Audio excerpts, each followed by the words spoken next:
Hey Anna, Hey, Mike. so you know that new app for my iPhone called Doghood that you're telling me about? Yes, yes. Well, it's free, and so I've downloaded it because I'm cheap that way. And it's really, really cool. Actually, everything you told me about it was really cool. I'm so pleased. No, it's fun, Doghood. I think it's like a club where you network with your local dog community and, you learn things, you share views, you catch up on the gossip, get recommendations, take in loads of extra advice, but meet fun, like-minded people. And that goes for your dogs too. Exactly, exactly. So if you not just people that you meet on the heath or when you're out walking, but people around, you say, your area, you might have some advice about a new vet, might be independent or some behavior things. And I was thinking about, I was following an account called Debbie Harry, spelled Hairy. I know you love Debbie Harry, but not that one. And they were talking about they did a genetic breakdown of their dog and they thought it was like a Chihuahua, but it's like 30% Pekingese, 18% Chihuahua, 14% Shih Tzu, 5% Tibetan Mastiff, and 4% Japanese chin. And it's come from China, this dog. So I'm thinking about springing for sort of a genetic breakdown of Billy because he's a Parson Russell Terrier, but we want to know how much is Parson and how much is Russell. Oh, yes. So it's important, because it helps behaviorally when you know what your dog's made up of. If it is a crossbreed, then you can understand your dog better and tailor activities and interesting games for that particular breed of dog. So it's a Yeah. great idea, but it's great because it's free and it's new and it's called Doghood. That's doghood.com. And you can look for all sorts of things. They've got advice on food, training, health, lost dogs. They've got a section. There's a section called poop, which I know you had something to do with, grooming. So anything that's dog related in your local area, you can find on this app. It's really, really cool. That's Doghood. Doghood. Find it on the App Store. And it's just for iPhones at the minute, but not for much longer. I'm Anna Webb. Welcome to A Dog's Life. Hey,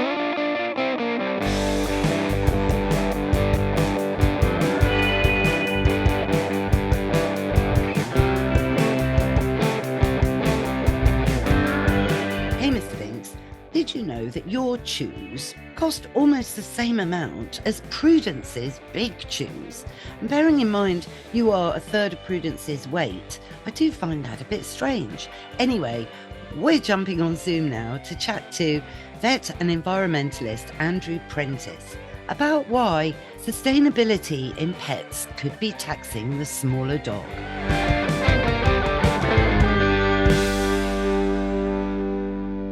Andrew Prentis, gosh, it's so great that you've come back on A Dog's Life. It's lovely to be back. It's lovely to be back. Well, it's a really great time, I think, to be talking about sustainability in the world of dogs, only because yesterday it was announced that 2023 has officially been the hottest ever on record by quite a bit. It has September. Yeah, September was a really, shockingly high actually.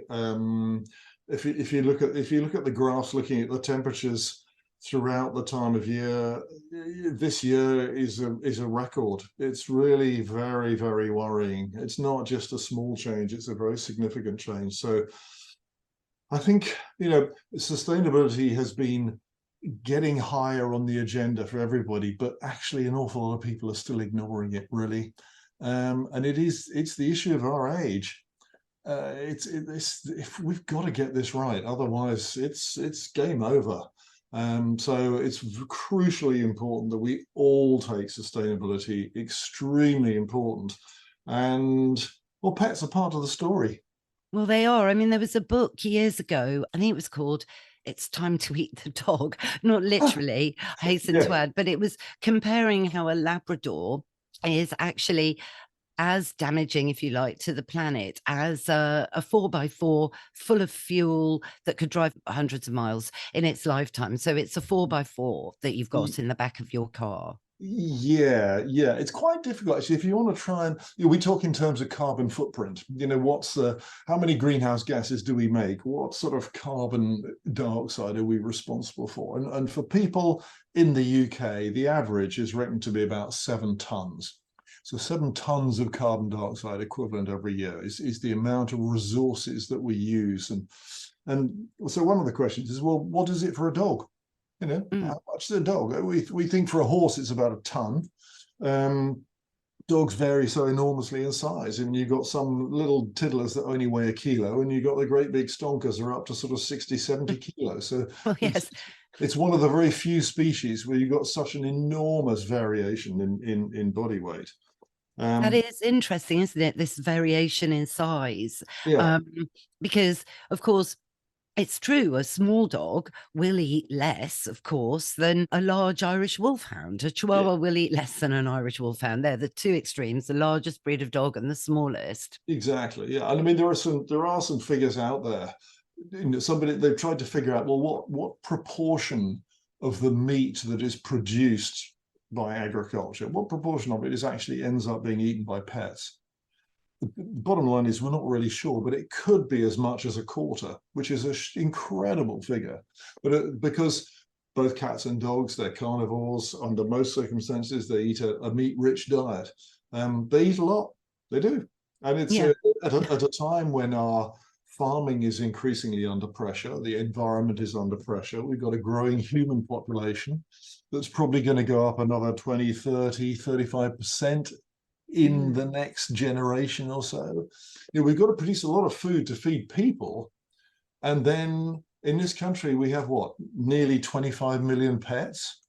So it's part of the equation when we're thinking about our own sustainability. Everybody immediately thinks about light bulbs and flying and all the rest of it.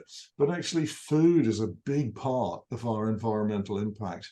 And we do need to think about that for our pets as well. Yeah, no, absolutely. But, Andrew, you can't be suggesting that dogs and cats become vegans. Well, funny you should mention that, Anna. Um, there has been a publication very recently looking at this and trying to make the case and suggesting that vegan pets actually live longer than meat-eating pets. Now, that's going through quite a lot of scientific scrutiny just at the moment.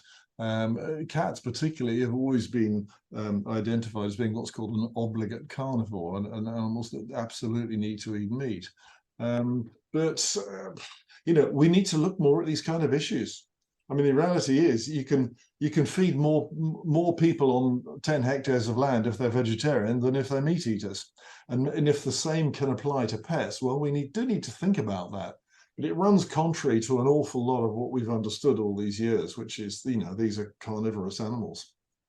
Yes, well, I think we do sort of look at basic biology and physiology, and cats and dogs, as you say, they're carnivores. They're on four legs, unlike us. We're omnivores, and all of that. And Yeah. they do need to eat a lot of animal fat and animal protein, but that's sort of a side issue. I feel at the moment there's so much else related to pets that I think we should also think about, because food, if you are what you eat. And if good nutrition keeps you well, as Hippocrates said, let medicine be thy food and food be thy medicine. Yeah.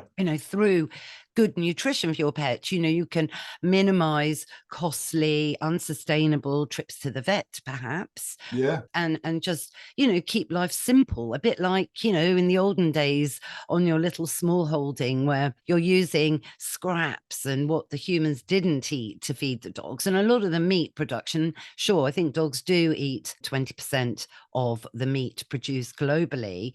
Yeah. I actually thought when I learned that was a small amount. I was so expecting that to be more. But you've got to Oh, remember, they're yeah. not eating fillet steak as much as they probably would love to. The Yeah. humans are eating those bits of the meat. Well, And yes, in general, yes, and certainly a significant part of the meat component in pet foods comes from offcuts and offal in the bits that people wouldn't eat. But there is quite a vogue now. It's quite fashionable and trendy, to be having, your pet foods that come from prime cuts or from chicken breast or from, quite posh bits of meat. And I think, well, we need to care about. Actually, the British Veterinary Association has got a working group looking at companion animal feeding, so pet feeding now, and I actually sit on that group. And it's quite an interesting story unfolding, really, because the purpose of this group is to try and examine what's actually going on in the pet food industry. are these diets correct? Are they appropriate? What is the difference between the dry foods, the wet foods, the raw foods, the vegetarian diets? Should we be feeding them insect-based diets? What about laboratory produced meat? You know, we're living in a time where our food culture is changing. And so we're in the process of trying to figure out what's going to be what are the appropriate diets, what are the acceptable diets, and part of that is going to be what is a sustainable diet if we're going to carry on having 11, 12 million dogs in this country. And we have to balance all of this and all the huge benefits that dogs and cats actually bring humans, Absolutely, in terms of yes. companionship. Yes. Are we going to invent robots to guide the blind? I mean, where do you think we'll be, Oh, in yeah. this time? I dread to think. But Yes. the thing is, we're living in the here and now. Interestingly, you spoke about insects, because I was up at the Pat show this week and I met this really interesting Dutch guy. I'm going to plug him. He is going to come and do a podcast. So his firm is called Prentis, Tix, and it's all about growing larvae as a protein source, not to replace meat. This was so interesting to me. But he said, Anna, think of it as another novel protein source. And I'm like, that is actually interesting. But I said, look, most insect foods are processed to an inch of their life, through the extrusion process, which cannot be good for the planet, Andrew, because it uses a huge amount of heat extrusion. So you have, I suppose, got to think of the types of food as processing, augment the carbon footprint. I would assume it does, but I don't know. But anyway, so how about real larvae that you buy, like in a patty thing, that gets mixed with other meats? So you might have a bit of beef mixed with a little bit of chicken, nice classic mixer, and then a bit of insect larvae to add another protein source. Add a bit of protein, soldier fly larvae are the classic, aren't they? And that's been, there already are commercial diets on the market in the UK that are based on insect protein. And of course, there are people elsewhere in the world. There are humans who eat insects as well. It's not such a strange concept. A locust is a bit like a aerial shrimp, isn't it? Really, it's pretty much the same. So. Locust, gosh, that's in the Bible, isn't it? Something about, but yeah, no, it's so true. And actually, dingoes, the Australian outback, wild dogs, they were studied, and some stomachs were cut open. I can't bear all that side of things, but they cut up some, and they found loads of beetles in there, and they've been. There you go. So I think insects, yes, but total plant stuff, me, I'll always be a little bit skeptical of that. But it's other stuff, isn't it? It's like where your dogs get their toys. And of course, bigger dogs need bigger toys than small dogs. So if we're going into this small, big comparison, what are your thoughts for future sizes of dogs? Well, it's funny. Yes, I've been hearing a bit more discussion of this just recently, actually, and the question being, is it sustainable to have a really big dog? Big dogs used to have a function. They were back in the day, all dogs were working dogs. They had a role, and they were there for protection, or they were there for animal control, or whatever it was. And that's kind of changed now. The huge majority of dogs in this country, anyway, are pets. And they have their work, their job, if you like, is looking after our mental and psychological health and making sure we get exercise, giving us the opportunity to talk to other people, a sense of balance and communication in our lives. But it's still a bit of a luxury. So with my sustainability hat on, I wouldn't be surprised if over the next decades we find that average dog sizes drops, and that we're seeing more and more people with smaller dogs rather than the really big giant ones. And it's probably like it or not, that's probably the way it's just going to have to go. If we look at there's a concept called the ecological footprint, and an ecological footprint it's a measure of the environmental impact of a person or a country expressed as the surface area of the country. So how much land do we actually need to produce the resources that I use and the waste I produce? And for the UK, actually, we need a country that's about 2.5 times the size of the UK to produce enough food for us all and all the resources and get rid of all the waste.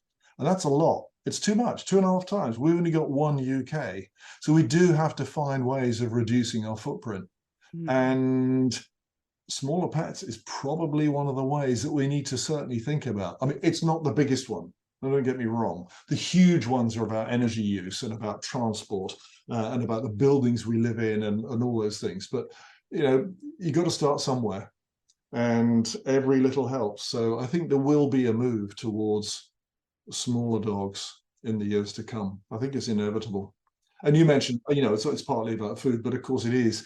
You know, that's only a part of our expenditure. Every time we spend something, we create an environmental impact, you know, and it could be clothes, it could be collars, it leads, it's toys, it's treats, it's, you know, there's a whole list of stuff. And but what about business attached to it? You see, this is where, for me, perhaps it all falls over a little bit, because a lot of, you know, accessory firms in the pet world thrive on making a huge range of different sizes. And of course, a coat for a Great Dane is going to use more fabric and take more time to make than a coat for your little English toy terrier, for example. So if everyone goes for smaller dogs, I suppose maybe there'd be more smaller dogs, so the companies would still be satisfied from a, you know, capitalist point of view of making money. Because no, there was this, it just interested me. There was a piece last week in the Telegraph, and it was called Terrier Tax. And I actually hadn't thought of this, and it was such a good piece. So having a small dog, of course, I'm used to buying a Mr. Binks sized chew and a Prudence sized chew. Prudence sized chews can be quite a lot, actually, I must say, because they are the biggest. So around about £12.50. But then to buy as the similar chew, Binks's size, that is still about £8. But the difference in the size of the chew, I won't name the type of chew, is very big, the difference. So there's a lot less of it for Mr. Binks. I don't know. So what's going on there, Andrew? What's going on? Well, several things there. I mean, yes, it may well be that there is this so-called terrier tax, you know, that they feel that weight for weight they can charge more for smaller products. But don't forget, if you think of the cost of something you buy in the shop, part of it is about the raw materials, the ingredients that go into it. And obviously, a smaller chew has less ingredients than a bigger chew. But the process of manufacturing, actually, and the energy consumption, the machinery, and so on and so forth, is not actually that different. The amount of time, the amount of labor, and the amount of packaging and things like that, it's a little bit different, but it's not dramatically different. So some of the costs are going to be the same for a small or a medium-sized chew, or for a medium as opposed to a large one. Some of the costs will be the same. But yeah, you're right. On a weight-for-weight basis, small stuff is often more expensive. It is. But you know, you go to the pub and buy half a pint of beer, it's generally a bit more than half the cost of a pint of beer. Oh yeah, it's not just the terrier tax; it's the half pint drinkers tax. It's unfair. I suppose as well, if we're thinking dogs are a luxury through the pandemic, everyone's lives have changed, and the cost of living crisis we're, you know, immersed in at the moment, then it would make sense, you know, to have a smaller dog. I would have thought, from a feeding perspective and chewing perspective, and collars do cost less the size for Mr. Binks than they do for Prudence, which I think is absolutely fair enough, even though actually the same manufacturer goes in. I know, because we have these lovely handmade collars from Kensal Rise, and yet Prudence's collar is like 3 times more than Mr. Binks's. So because there's it's bespoke proofs, but it's particularly wide, a lot of leather used, again, a byproduct that's being recycled to balance the sustainable thing from meat. You know, you have to think of things like that. Yeah, of course. I mean, the other element in commercial pricing for anything, it's all about a demand as well, isn't it? You know, if there's a lot of demand, then unfortunately that tends to put the prices up. That's, you know, it's a bit like these airlines that do, you know, flights. As you get closer to the flight date, the price goes up because people are more, you know, want to buy have an increased demand for the flight. If people are going to buy it, the price goes up. And things that are not being bought, well, maybe the price comes down to get rid of them. And it's capitalism at work, isn't it? Yeah, no, I know. And that's the Yes. thing maybe we need for absolute sustainability to occur, a bit of a rain check on capitalism. Andrew, what do you think of that? Going a bit off topic now, Anna. Blimey. Well, because you could say that the world of dogs has exploded so much that, everyone's trying to earn money out of dogs. I just find it Yeah. all a bit weird, the way that, 'cause people don't walk their own dogs every day anymore. I mean, I do, but I'm weird, clearly. So, you have Never to let pay it be for. said, Anna. No, Never never let let it it be said. So, people pay for a dog walker, they pay for a be. groomer, pay for somebody to clip their nails. Obviously, you have your vet bills included and, added to all of this and so on. So so It's creating a whole range of parallel industries as well, isn't it? I mean, it's keeping people working. It is the dog groomers, the dog walkers, the trainers, the nutritionists, and it's not. There's a whole range of other professions, if you like, which are supported by pet ownership. But yeah, I yeah, know. And I just feel, I think people, if they did a little bit more for their dog, themselves, like bathe their dog, for example, yeah, they could perhaps have a bit more budget for things like training needs or behavior issues that suddenly might crop up and might need some help, or indeed looking at optimizing health with nutrition and, speaking to a nutritionist who may say something completely opposite to what their vet has told them. Andrew, I'm being cheeky now. couldn't possibly comment. No, it couldn't possibly, no. Yeah, so it is. It's a balance. But then, for many people, dogs are their family. So as you say, for me, I think, and kind of on a positive note, that dogs bring us so much joy when They it's done do. properly. There They is nothing like man's best friend. No, exactly. And there is, I think going back to your question about capitalism, I mean, we are very much focused on economic growth and profit and all these kind of things in society. And I think there is a very good argument for saying that's leading us up a particularly nasty garden path, and we should be focusing more on well-being and welfare in all those respects, and that these things should be more important to us as a species than big piles of cash. We've all got to eat, we've all got to, have income, but we should be focusing on well-being. And I do think there's no doubt in my mind that pet ownership can be a big contribution to that. And that's a big positive, that's a big plus, just for all the benefits of companionship and exercise and communication and all these things. It's not all about money. It really isn't. And there is an economic cost of healthcare.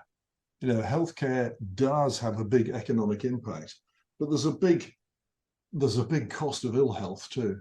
And so trying to keep having pets has a huge benefit to society, and but keeping them healthy is pretty important too. We need to be careful about that. And diet's a part of that. As you say, we are what we eat, and we do need to get that right. On a human level too, you are what you eat. Yeah, On a absolutely. human level as well. But yes, and you're right, there's so many studies out there that I think, elderly people with a dog, who own a dog, go to the vet for a minute, go to their doctor. Is Yeah, it 70% less than elderly people who don't have a pet, right. particularly dogs, because Yeah, dogs obviously get you out. yeah, yeah, So, I mean, that's a staggering statistic. yeah. That is. It is. It's a remarkable statistic, and that's one way of offsetting the sort of slightly gloomy figure we were saying that cats and dogs are eating somewhere between a quarter and fifth of all the meat we produce. Oh, the goodness, you can't afford that. Well, it's not all downside. It's not all downside. There is that. If those people with pets are going to the doctor less, then that's reducing the load on the health service, and that in itself is a massive reduction in the environmental impact of healthcare, which is very significant. Yeah, absolutely. And the mental health benefits, of course, Yeah, as well, in reducing loneliness and anxiety. Of course, that's what dogs in particular do so well. They're just yeah, the natural socialites that, yeah, keep you integrated and feel in the present and with yeah, other like-minded people. yeah. And at a time when there are more and more people living on their own, that sort of the isolation or the potential for isolation that goes with that, pets are ever more important. Yeah, no, I get that. Absolutely. Oh, well, Andrew, have you got another dog in your life yet? No, I haven't. To be honest, I am so ridiculously busy at the moment. I've barely got time to keep breathing, let alone take on more, more things. Maybe one day. Maybe one day. Yeah. Not just Yeah. not just No, they do need time. And it is, this is the thing, dogs are a massive commitment. I think a lot of people have underestimated the commitment that is a dog. That's another conversation, but it is another conversation. But actually, you mentioned earlier on the pandemic puppies. During lockdown, there was this apparent huge surge in pet ownership during that time. Completely understandable. Everybody was locked up, couldn't go out, and there was a surge. And friends who are in practice now, they do say that there's been a rise in the number of what we'd politely call naive pet owners. So people who've never had a pet before. And I mentioned this in the context of not of underestimating the commitment that it is in terms of time, cost, realistic expectations of what the impact on your life a pet's going to have, and the responsibilities. And from the vet profession's point of view, actually, sometimes slightly more unrealistic expectations of what actually can be done. But that's beginning to settle down. Hopefully, we're not going to be going into another lockdown anytime soon. So that will all settle down in due course. yeah, it will. And hopefully, my other bugbear just there is, hopefully we can stop being able to buy dogs on the internet. I feel getting them delivered. It's Yeah. utterly extraordinary. And it's great for a vacuum cleaner. Come on, bring it on. Who wants to go shopping for a vacuum cleaner? Buy one on the internet. I do Yeah, that. But I'd yeah, never but buy a dog, you just don't know go out.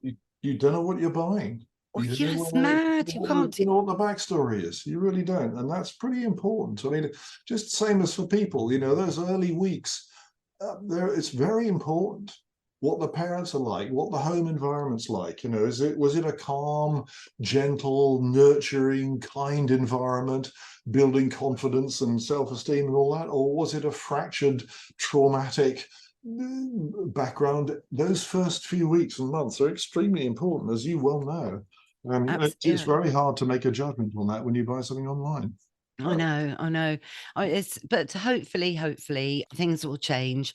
There's a Yeah, big shake-up obviously at the moment with this impending XL bully ban, and I think it's yeah, just raising awareness that we need more regulation, community, and funds channeled into dogs now, because they are such a feature of our modern life. It's really, gosh, I mean, the Hackney Marshes once were deserted. They're not anymore, which, no, is an example. So we need to recognize they're here to stay dogs now. People want them, and we need to create a socio-economic platform for everyone to get the right advice, get help, have third-party services that are regulated more, and through a dog license scheme that works, mirroring some of the yeah. Scandinavian countries, for example, that tend to get things right. Well, maybe we should regroup, Andrew, and I'd love to learn a little bit more about the new analysis on what type of foods are on the horizon. And that's a process we're going through. It's going to be a fair few months yet, but during next year at some point we'll have a report, and I'll be very happy to come and talk to you about that. Excellent. Well, thank you, Andrew. Look forward to you coming back on. I'll look forward to it. Thanks a lot. That's our show, Mr. Binks. What did you think? Yes, I agree with you. Good things come in small packages. And you're right, it is time for Woof of the Week. We all know it's true that you are what you eat, but also it might be true that you are as much as you eat. Well, I hope you all enjoyed it. If you did, go on, rate and review the show wherever you tune into your podcasts. It really makes a difference. Thanks again, of course, to Andrew Prentis for joining us today, and all the links are in the show notes. Thanks again to Mike, my producer, for all the music and production as ever. Find out more about him at Pod People UK. And for me, I'm just at Anna Webb Dogs. What's that, Mr. Binks? Yes, you're right. We will be back in your feed next Sunday. So why don't you subscribe now? It's free, and that way you'll never miss another show. Bye for now.